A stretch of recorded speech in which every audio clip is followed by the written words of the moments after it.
Les voy a compartir una reflexión antes de darle paso a nuestro invitado especial, que nos introduce un poco a lo que trabajaremos el día de hoy. Bueno, cuando miramos la vida de Jesús, no solo vemos al Hijo de Dios, sino que también a un hombre que vivió con integridad, firmeza y compasión. En un mundo que a menudo impone modelos rígidos sobre lo que significa ser hombre, Jesús nos ofrece una respuesta distinta. La masculinidad que se expresa en el servicio, en el cuidado del otro, en la justicia y en el amor que no teme mostrarse vulnerable. Hoy queremos volver a mirar su ejemplo para preguntarnos, ¿qué significa ser hombre a la luz de Cristo? Con esta pregunta en mente, damos inicio a la primera jornada de este seminario, donde abordaremos temáticas como Jesús y la práctica de la no violencia y Jesús como modelo de masculinidad. Hoy nos acompaña un invitado muy especial, el pastor Francisco Mosquera, quien es pastor de la Iglesia Luz y Vida de los Hermanos Menonitas de Cali, fundador y director del Centro Bíblico Teológico. Cuenta con una especialización en derechos humanos, una maestría y un doctorado en estudios teológicos. Le damos una cordial bienvenida y bueno, pastor, el espacio es suyo. Bueno, buenas noches. Me da gusto saludarles y agradezco el espacio, la invitación. Muchísimas gracias por eso. Y bueno, bienvenido para que charlemos y conversemos un poco de estos temas que nos aportan a todos y a todas. Y bueno, esperamos que tengan una buena disposición para que podamos conversar un poco. Ah, Creo que vamos a hacer una metodología la charla la van a grabar porque hay otros espacios que la necesitan. Entonces, vamos a cambiar la metodología. Yo voy a intentar hablar por un tiempo y luego dejamos de grabar para que pasemos a las preguntas, comentarios, aportes, participación de todos. Entonces, el primer bloque yo lo voy a hacer y luego vamos a trabajar juntos y juntas, grupos, eh, comentarios, aportes, discusiones, etcétera. De manera que todos sus aportes enriquezcan este conversar de un tema que, pues, en algunas universidades donde estoy haciendo también otros pininos, está generando inquietud. Entonces me corresponde hablar a mí de las nuevas masculinidades. Entonces creo que sí puedo compartir pantalla, ¿cierto? Sí, señor. ¿No? ¿Está allí la pantalla? Todavía no. No, señor. Entonces, ¿qué pasó? Mm, Bueno, dame un momento porque eso estaba aquí y ahora ya no está.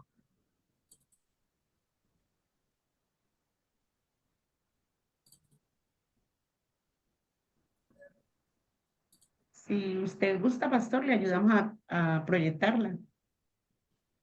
Creo que ahí ya va a estar esto. Ah, bueno. Bueno, ahí está. Voy a hacer un ensayo a ver si puedo ampliar mi pantalla y...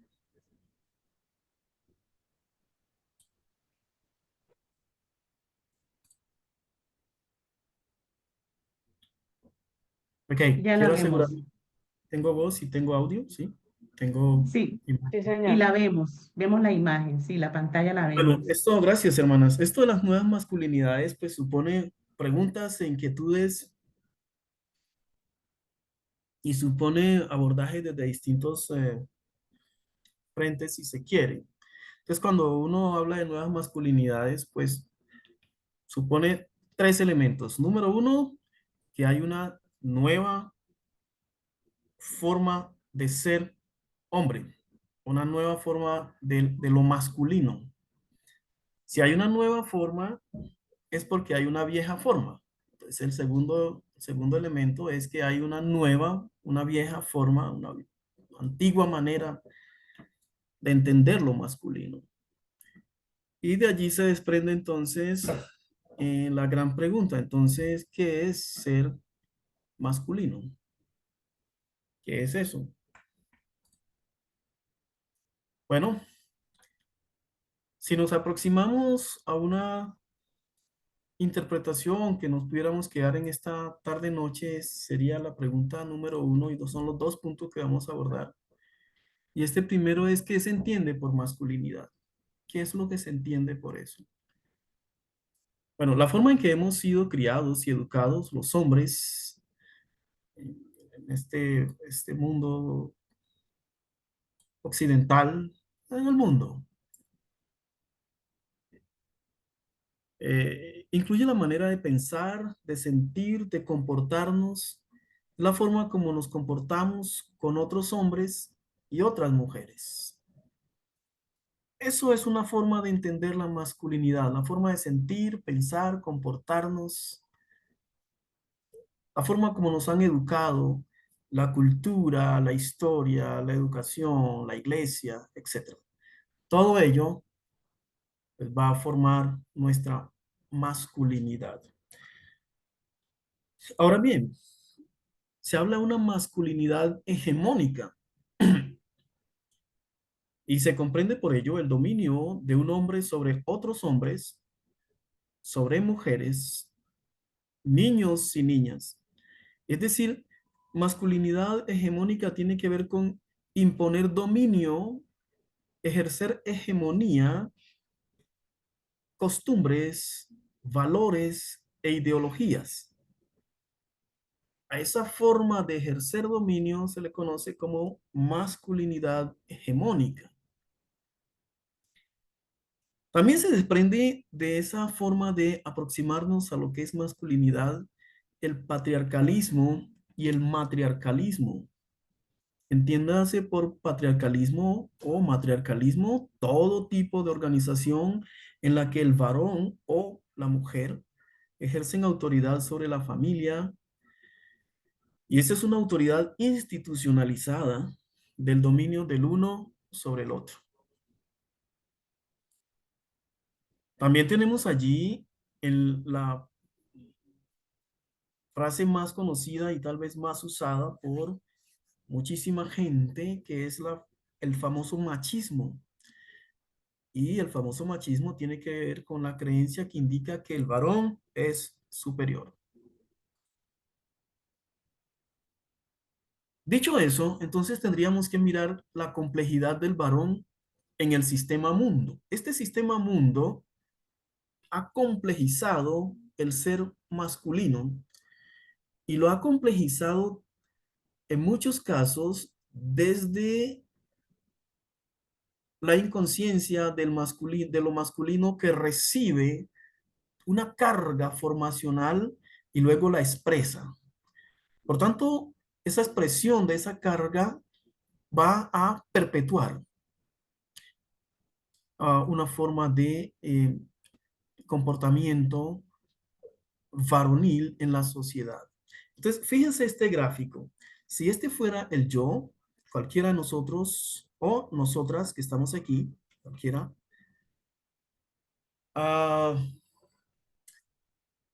tiene un proceso.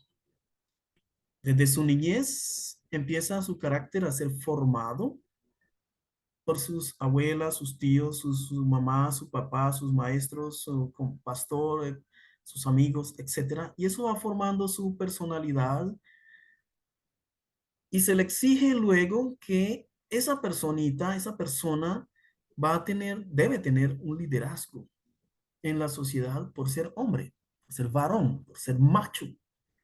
Per se debe tener para la cosmovisión social del mundo en que vivimos un liderazgo por naturaleza. Que este eh, individuo debe ser productivo.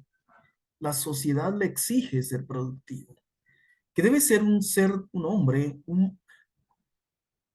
de valor.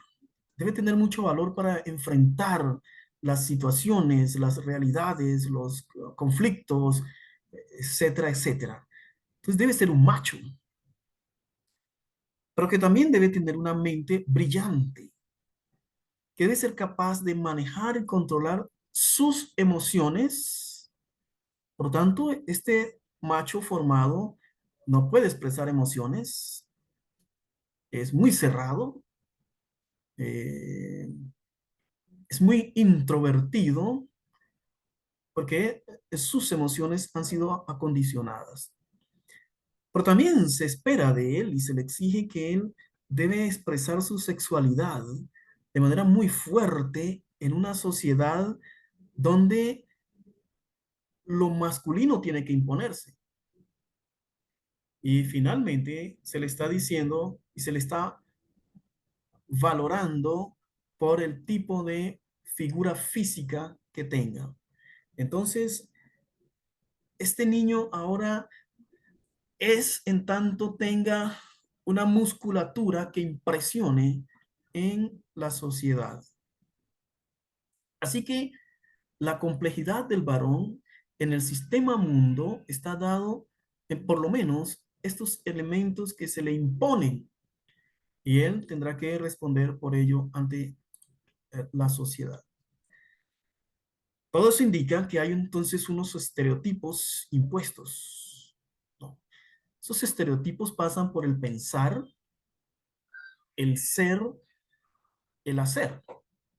Pues si comprimimos lo que dijimos en el gráfico, vamos a encontrar allí el pensar, el ser, el hacer. Y desde allí se le exige, se le mira, se le valora a este niño que mostramos allí, que ya es un hombre. ¿Y cuáles son esos estereotipos? Miremos algunos ejemplos. Por ejemplo, se le ha dicho y se le dice que un hombre nunca se retira de una pelea, siempre tiene que enfrentar, no se deje, siempre tiene que estar ahí. Si se deja, usted es un cobarde, un flojo, ¿no? Se la montan.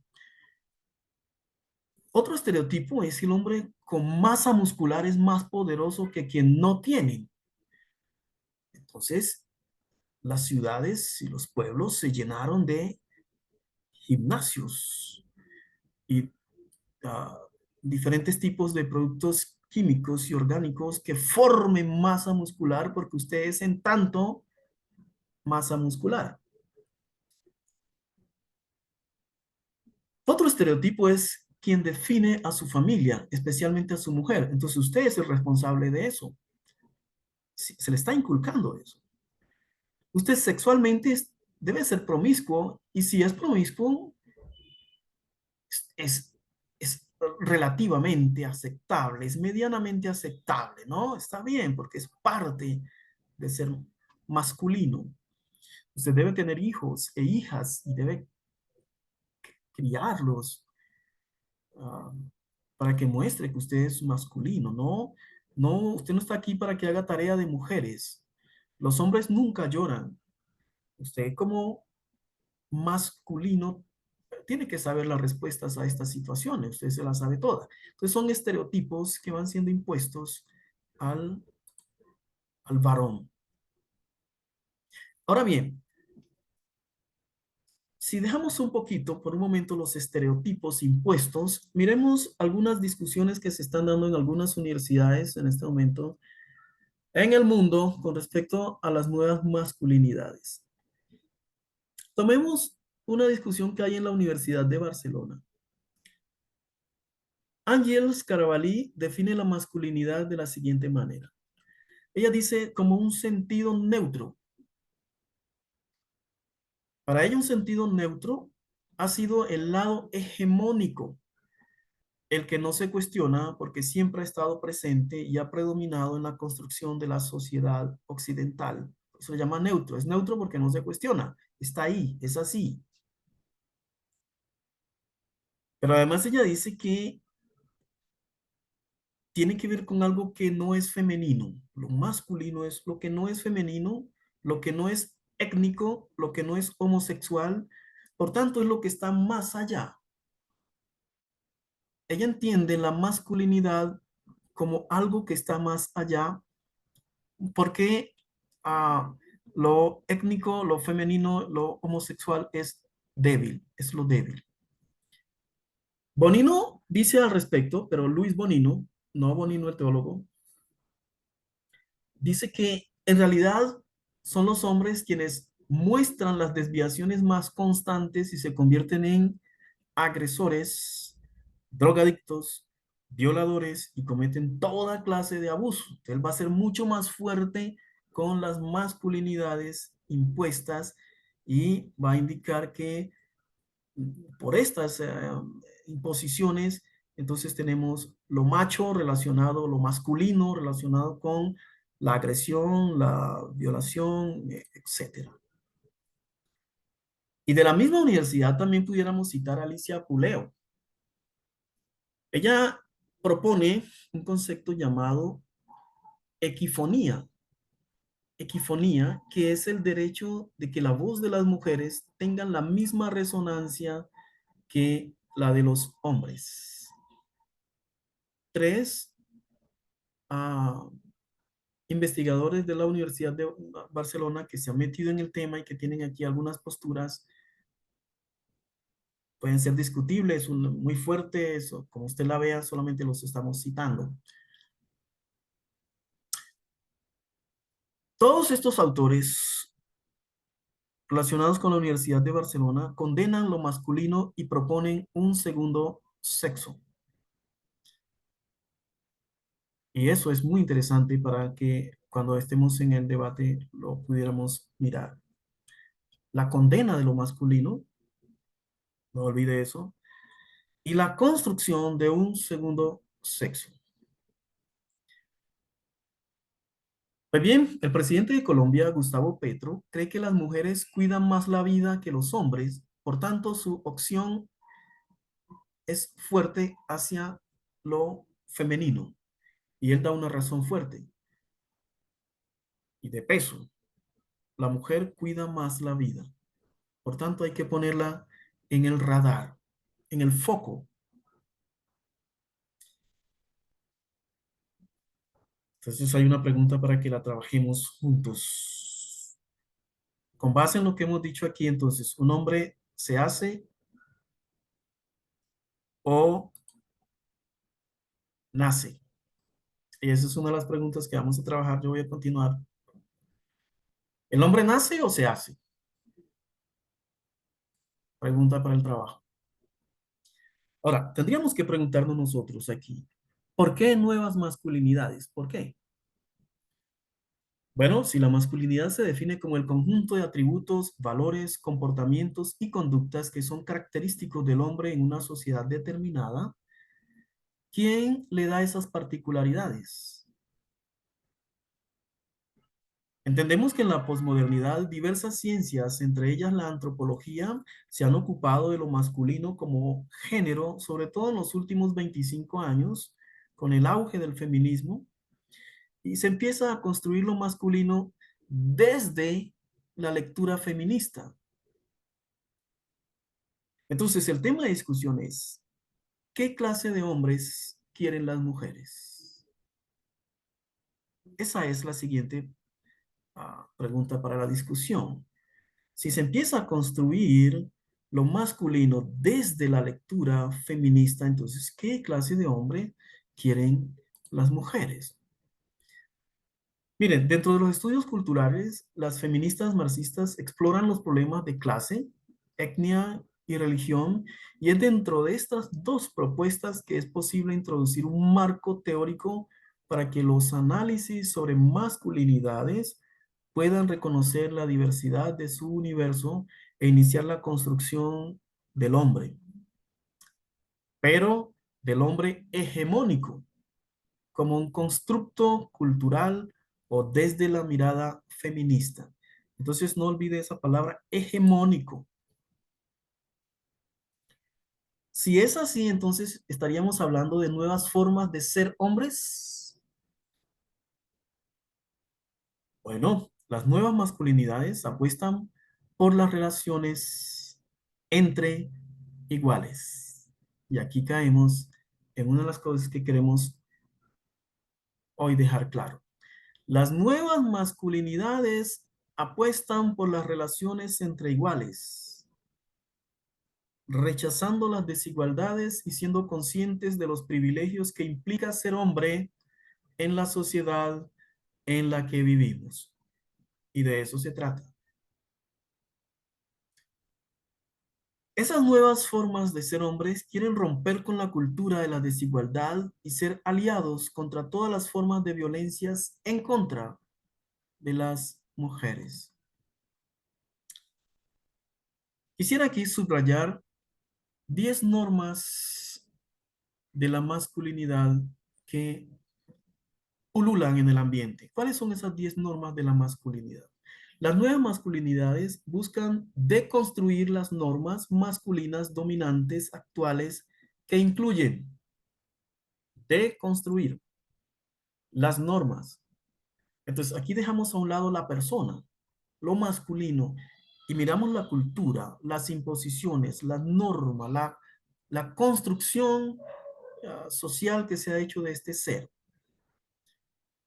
Esas incluyen la provisión para los demás, la fuerza física, la dureza emocional, la autosuficiencia, la competitividad, la toma de riesgos, el protector, la dureza y la agresión, la victoria, el dominio, incluido el dominio sexual, la virilidad, el control, el poder, el heroísmo, el honor y el coraje.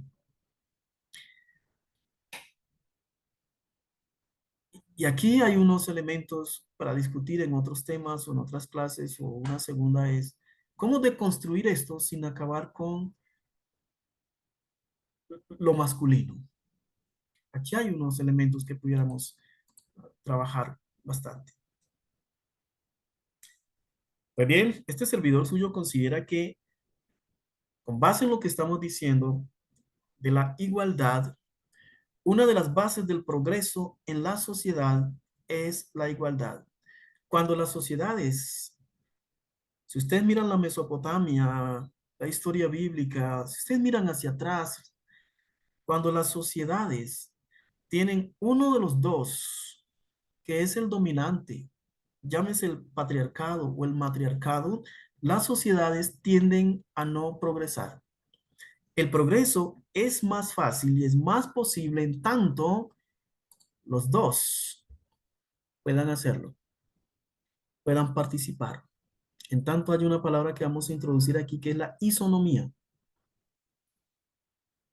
Bueno, me encontré esta foto y me parece que era bueno traerla aquí, de la primera cédula para una mujer en Colombia que fue expedida en 1956, doña Carola Correa, esposa del expresidente Gustavo Rojas Pinilla. 1956. Primera cédula para la mujer. Desde ese momento empieza en Colombia, y ya había empezado en otros lados de la América, pero empieza en Colombia una nueva mirada de la sociedad. Ahora bien, tendríamos que preguntarnos, ¿la introducción de esa nueva cédula supone una crisis de la masculinidad? Desde hace años, científicos e investigadores vienen alertando sobre una crisis de la masculinidad. Esta crisis se resume en dos ideas y se las voy a mencionar en un instante. Los roles masculinos tradicionales están dejando de ser útiles en el mundo actual a diferencia de los roles femeninos, porque no estamos siendo capaces de hacerlos evolucionar. Mientras que el rol femenino evoluciona, el rol masculino, según investigaciones de estos científicos, está allí, se mantiene en status quo. Pero hay que tener mucho cuidado porque si entendemos mal la masculinidad, eso puede conllevar al varón a la feminización y les voy a explicar por qué. Primero, la tensión entre los roles tradicionales y las nuevas masculinidades. Dos crisis que está atravesando lo masculino hoy. La tensión entre los roles tradicionales y las nuevas masculinidades. Los roles tradicionales de género que han definido a los hombres como proveedores fuertes, dominantes, están siendo cuestionados por el feminismo y la lucha por la igualdad de género. Esta transformación ha generado una crisis en la identidad masculina, ya que muchos hombres se sienten inseguros sobre cómo ellos deben comportarse y qué expectativa se tienen sobre ellos. Por eso les mencionaba que una masculinidad mal manejada puede desencadenar en homosexualismo. Por esa crisis, no sé qué hacer, ¿para dónde cojo? A su vez, se ha producido un auge de las masculinidades igualitarias que promueven relaciones más equitativas y el reconocimiento de las emociones masculinas. Relaciones equitativas, por un lado, pero también emociones de, de, de la otra parte que ha estado allí reprimida. Ese es un elemento, la tensión entre los roles, lo antiguo y lo nuevo, lo tradicional y la novedad. Y allí está lo masculino divagando. La segunda crisis tiene que ver con la dificultad de los hombres para adaptarse a estos cambios. La socialización masculina ha incluido en los hombres una serie de normas y valores que les dificultan expresar sus emociones y reconocer sus necesidades. La transición hacia una masculinidad más igualitaria requiere que los hombres reflexionen sobre sus propios privilegios y que se comprometan a romper con la cultura de la desigualdad. Algunos hombres, por ejemplo, experimentan una crisis de identidad. Pueden sentirse desorientados o incluso resentidos ante los cambios en las relaciones de género, lo que puede llevar a reacciones extremas o a la búsqueda de refugio en comunidades que fuerzan volver a las normas tradicionales. Entonces, esos dos elementos sugieren una posible crisis, la tensión entre lo antiguo y lo nuevo y la dificultad de lo masculino para adaptarse a los cambios y vernos como en una sociedad de iguales.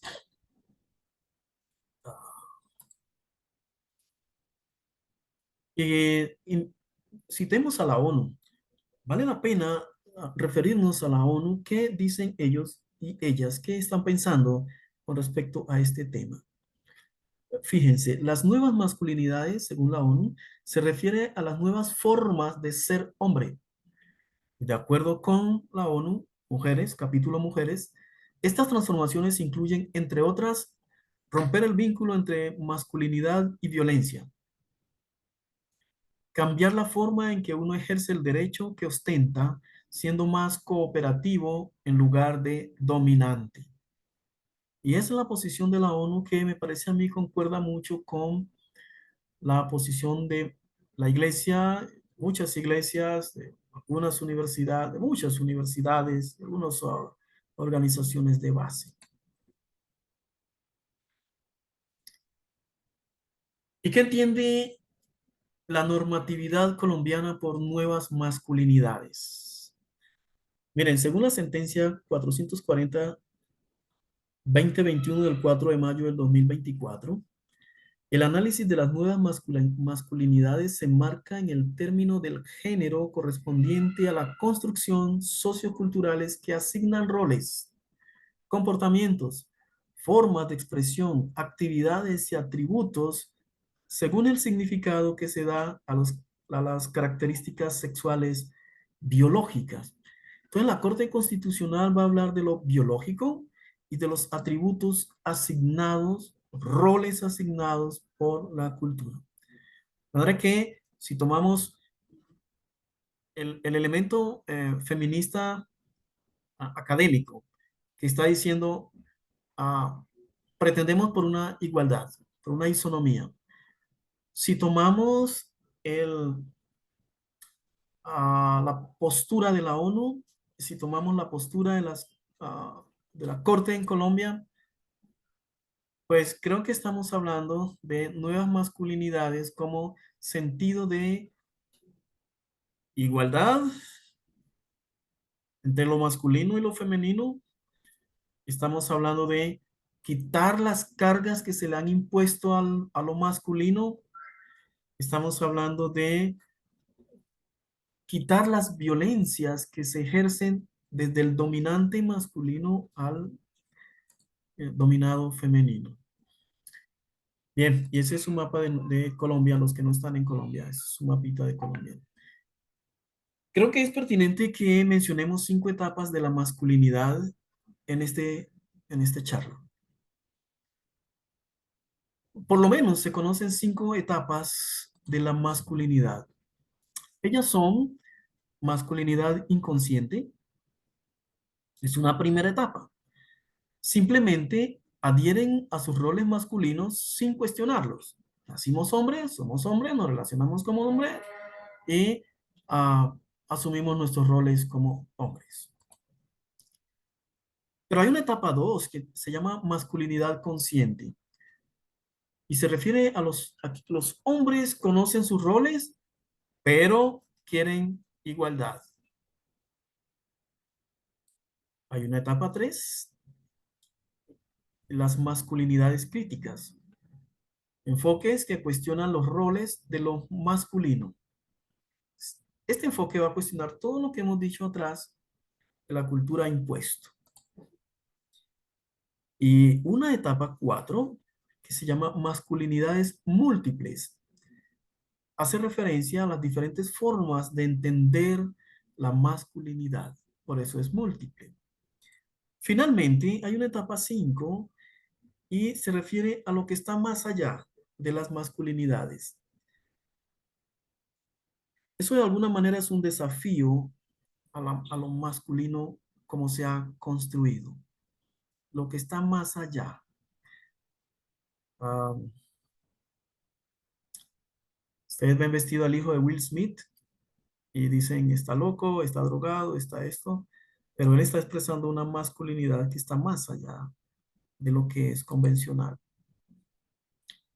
Pero también se conocen 7 mitos sobre la masculinidad que se derrumbaron y creo que es procedente que los mencionemos en la medida que algunos de nosotros lo hemos vivido, lo hemos sentido, lo hemos sufrido o lo hemos impuesto también a otros. Por ejemplo, los hombres no lloran. Yo enseñé un curso que ya no se da más en los colegios de bachillerato, que se llamaba Comportamiento y Salud. Estoy hablando del año 98. Y hablaba con mis estudiantes, la mayoría eran mujeres, sobre este tema. ¿Los hombres pueden llorar o no? Y para ese entonces, niñas de 10º grado estaban claras que ah, esto era una cuestión impuesta porque el masculino y el femenino pues tienen sentimientos.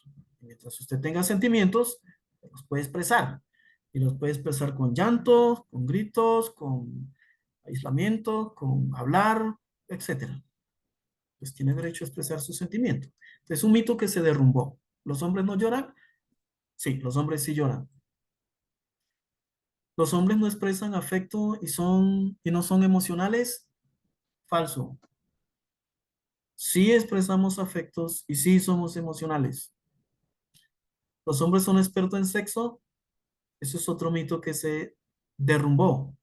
No es cierto. ¿Los hombres son valientes y fuertes? Bueno, la historia ha mostrado que ha habido hombres valientes y fuertes y que ha habido mujeres valientes y fuertes y que hoy hay valientes y fuertes. Pero no es una lógica.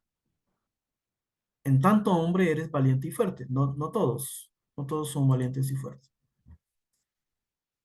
Su valor está determinado por su carrera y por cuánto gana. Ese es otro mito, ¿no? Los hombres resuelven los problemas a puño limpio, peleando. Son machos y ellos tienen que estar peleando. Tampoco es verdad. Los hombres mienten. Bueno, unos sí, otros no. Pero también se han identificado 4 tipos de masculinidades. que son comunes a la sociedad hoy. Entonces mencionamos la masculinidad hegemónica y les decía, tengan cuidado con esta palabra porque la usaríamos y aquí está. Una masculinidad hegemónica tiene que ver con una trayectoria cultural histórica, con unos patrones sociales. Y eso está en el ideal de el hombre y de la mujer, del joven y del niño. Per se es así. Venga, ayude porque usted tiene más fuerza. Venga de la cara porque usted es el hombre. Venga, levante esto porque usted es que le toca llevar esto. Entonces aquí tenemos una masculinidad hegemónica, tenemos una masculinidad subordinada y esa tiene que ver con lo débil. Esta es vista como lo débil y en lo débil entran personas que tienen identidades diversas, identidades sexuales diversas. Hay una identidad ah, complaciente y bueno, algunos autores dicen que esta es el alma gemela de lo femenino. Es mi pareja y lo quiero en tanto él se ha deconstruido y se ha construido como yo lo necesito y como yo lo quiero. Entonces, este es uno que está complaciendo en todo el tiempo está complaciendo, ¿no? Es otra forma de masculinidad conocida hoy en todo el mundo. Y hay una masculinidad marginal, ah, realmente se habla muy poco de ello, pero también tiene que ver con ah, los hombres que no quieren ser hombres, ¿no? Hay masculinidades alternas como el machismo, como el micromachismo, entiéndase micromachismo como algunas formas de machismo camuflados. Y otro que tiene que ver con lo masculino y la violencia. Son formas alternas que se conocen hoy. Bien, lleguemos al segundo elemento que quisiéramos mencionar esta noche.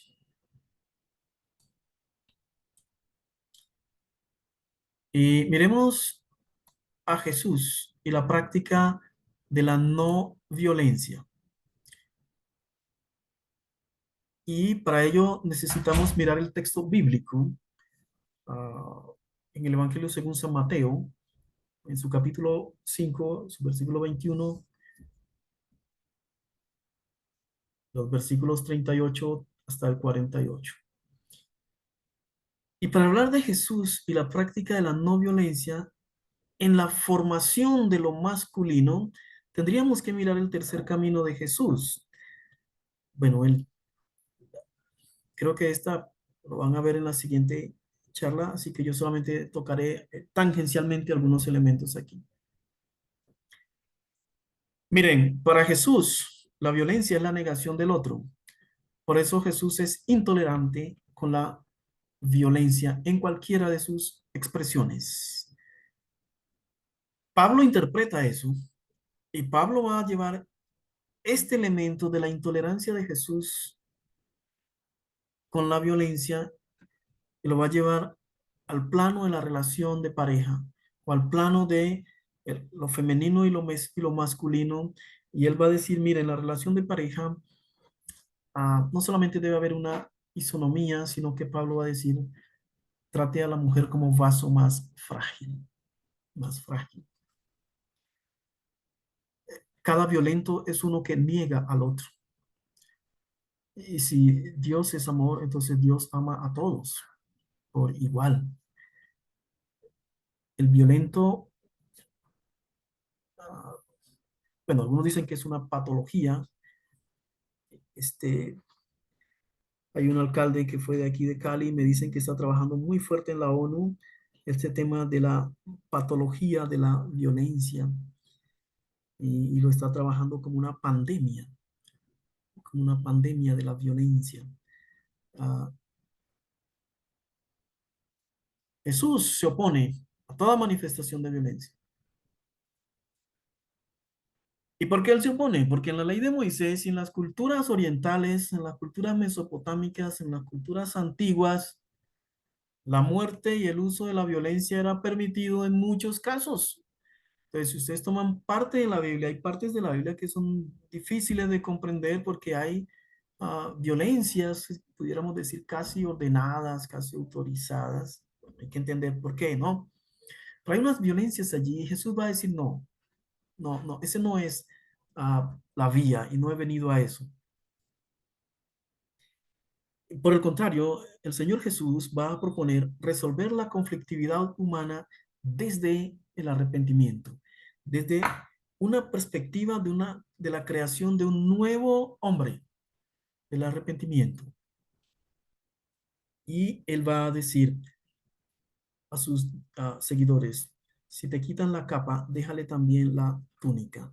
Eso en el tercer camino de Jesús es más o menos mirar la cultura del primer siglo, a mirar quién dominaba la Palestina, Roma, el Imperio Romano, otrora dominaba la Palestina, y en su atrocidad atropellaba ah, con, con violencias, múltiples violencias a los ciudadanos. Los seguidores de Jesús eran ciudadanos de a pie. La cultura judía, que también era una cultura de vividores, de unos que se aprovechaban de los otros, negaban parte de la Torá. En tanto en la Torá decía, mire, cuando una persona le arriende, le alquile su capa, su saco y su corbata, usted debe devolvérsela en la noche, a las 6 de la tarde, porque es frío y porque la persona posiblemente no tiene que más ponerse, entonces usted no lo puede dejar desnudo. Bueno, ya ustedes saben allí, lo que Jesús está indicando es, ah, si te van a dejar, si vas a lugar donde empeñan, ¿cómo se llaman? Prestan por prendas y en la noche no te la devuelven, entonces también déjale tu ropa interior y camina desnudo por la calle porque entonces vas a llamar la atención y van a preguntar los demás paisanos qué pasó.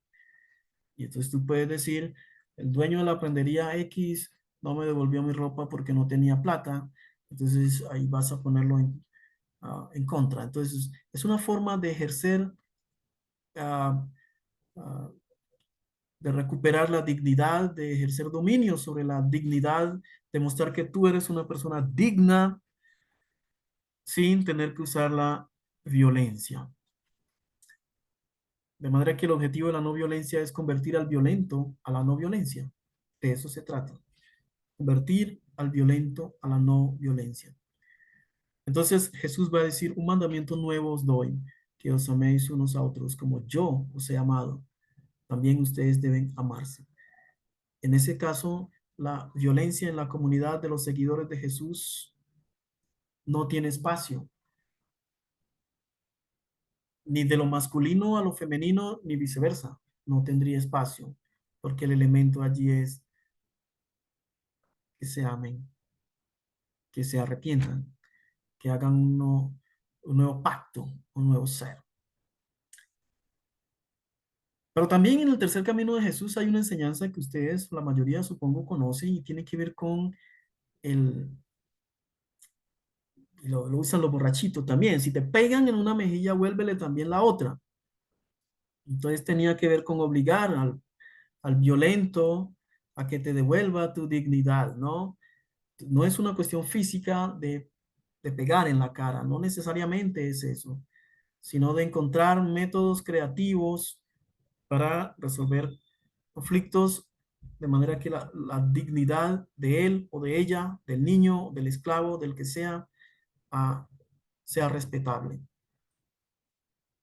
Por tanto, si te pegan en una mejilla, oblígale, póngale la otra, oblígale a que te mire y te trate como igual, y te trate con respeto, y te trate con dignidad. Y si los soldados romanos te obligan a caminar una milla, porque ellos se aprovechan de ti, entonces quieren que tú camines y lleves una piedra y la pongas donde termina el camino, ve con el 2 y entonces pasa por donde está el puesto de control y cuando está en el puesto de control, sus jefes van a ver que está abusando de ti. Formas no violentas que conocen dentro del marco de lo que es el camino de Jesús. Ahora, dicho eso, creo que podemos empezar un aterrizaje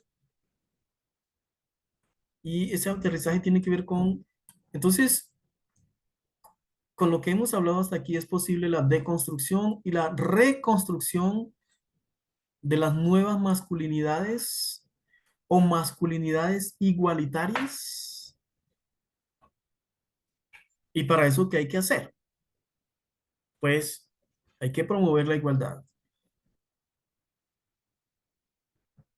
Concepto que desafía las normas tradicionales de género buscando una igualdad de trato entre hombres y mujeres. Y mis queridos amigos y hermanos y oyentes, las nuevas masculinidades no se trata de feminizar al hombre. Se trata de buscar que haya igualdad, que la violencia se quite, y si no se quita, que por lo menos se reduzca la mínima expresión, que este tercer camino de Jesús venga y haga parte de la convivencia entre iguales, ¿no? Se trata de desarrollar habilidades emocionales, de construir y construir. Se trata de la implicación de desaprender conductas violentas y de dominio y reaprender desde una perspectiva de género que promueva el respeto, la empatía y la colaboración.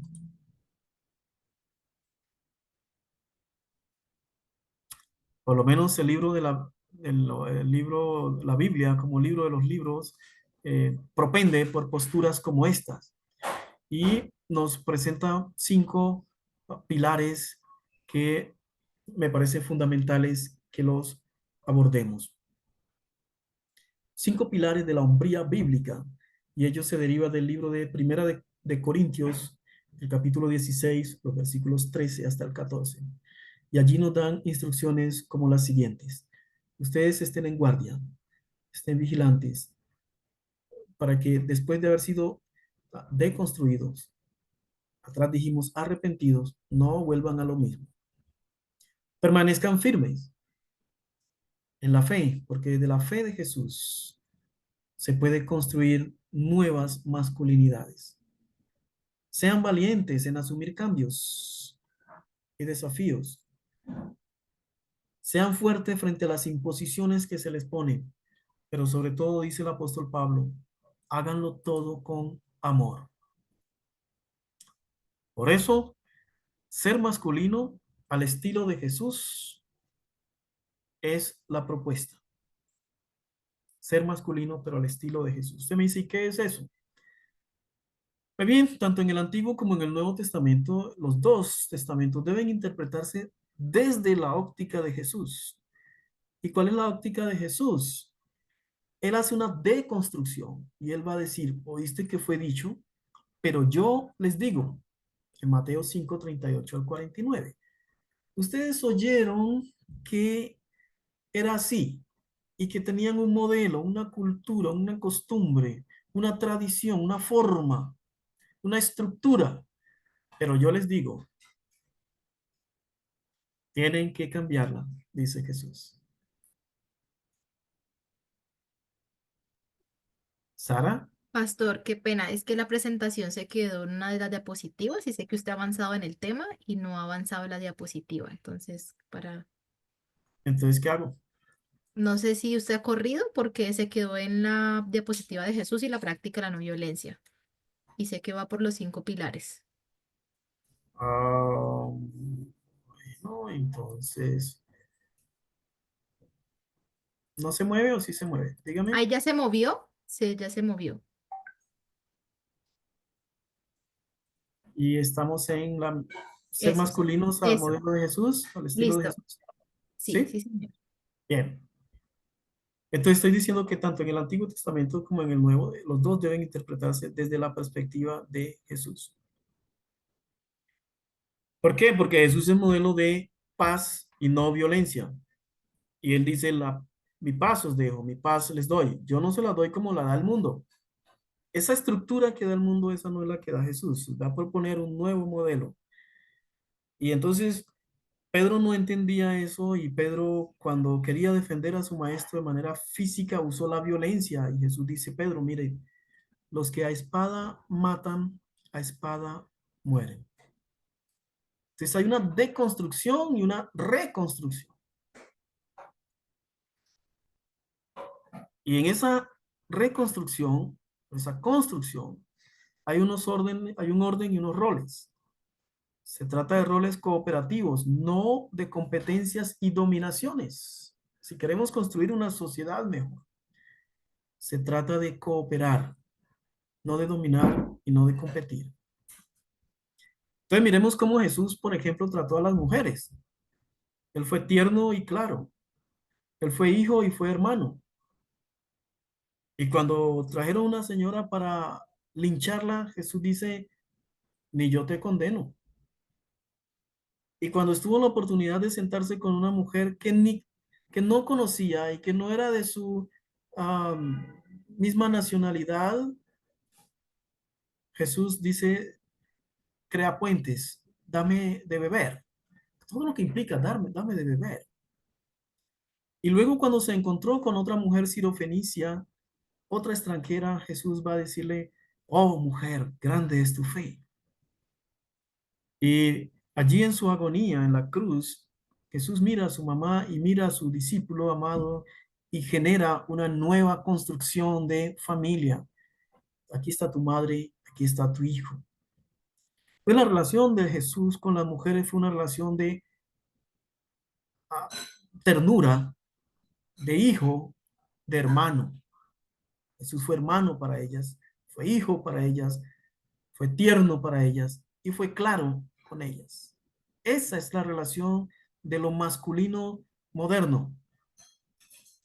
Y con los niños Jesús fue cariñoso, fue protector, defensor y pedagogo. Él dijo, dejen venir a los niños a mí. Y luego él va a decir, el que no se hace como un niño no entra al cielo.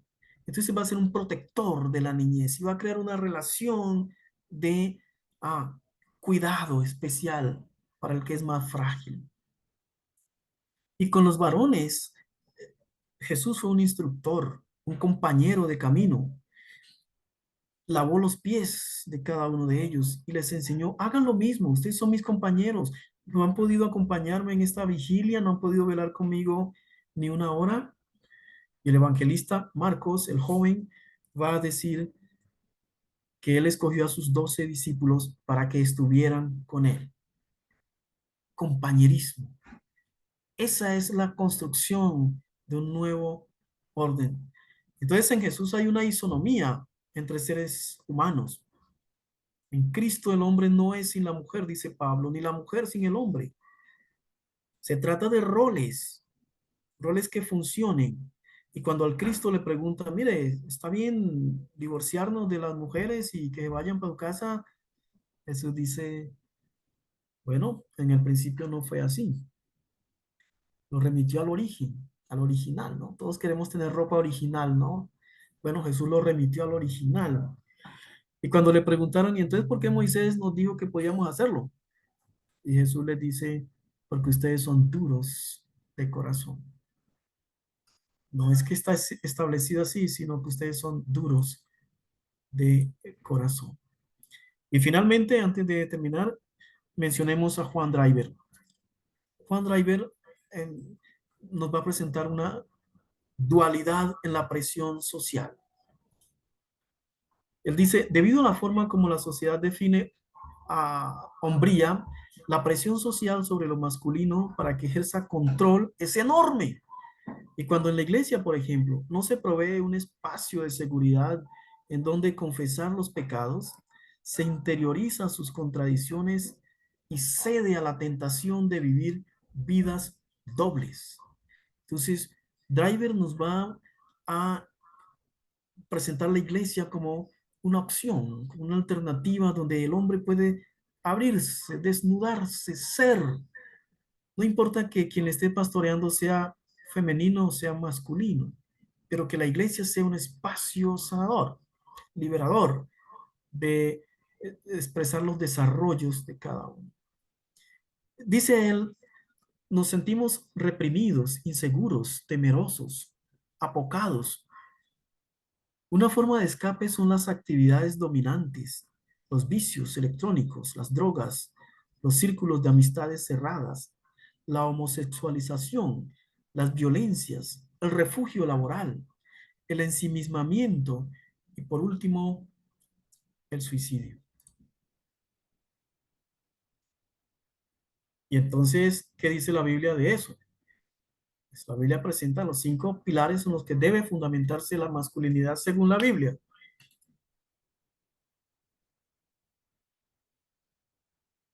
Repito porque ya los hemos mencionado. Estar en guardia, permanecer firmes en la fe, ser valientes, ser fuertes, hacer todo con amor.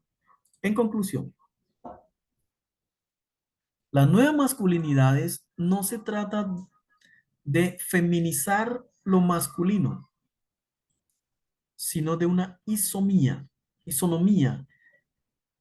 de una igualdad entre hombres creados a imagen de Dios, entre seres creados a imagen de Dios.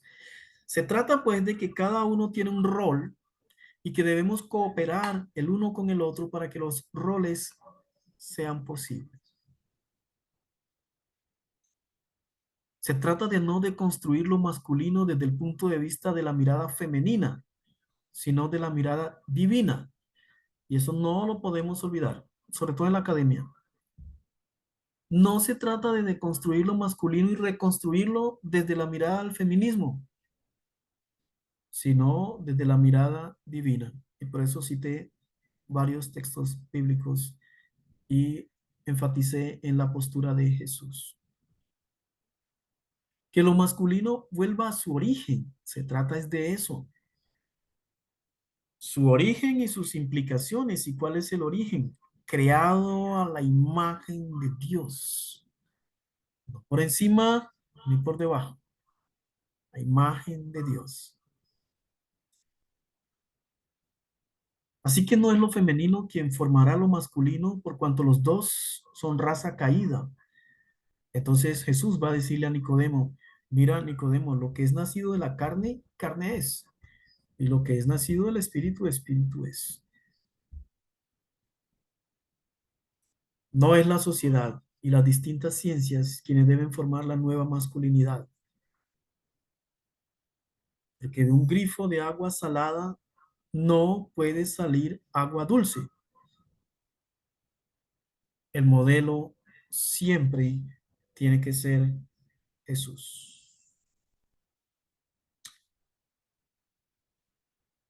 Gracias. Hasta ahí dejamos.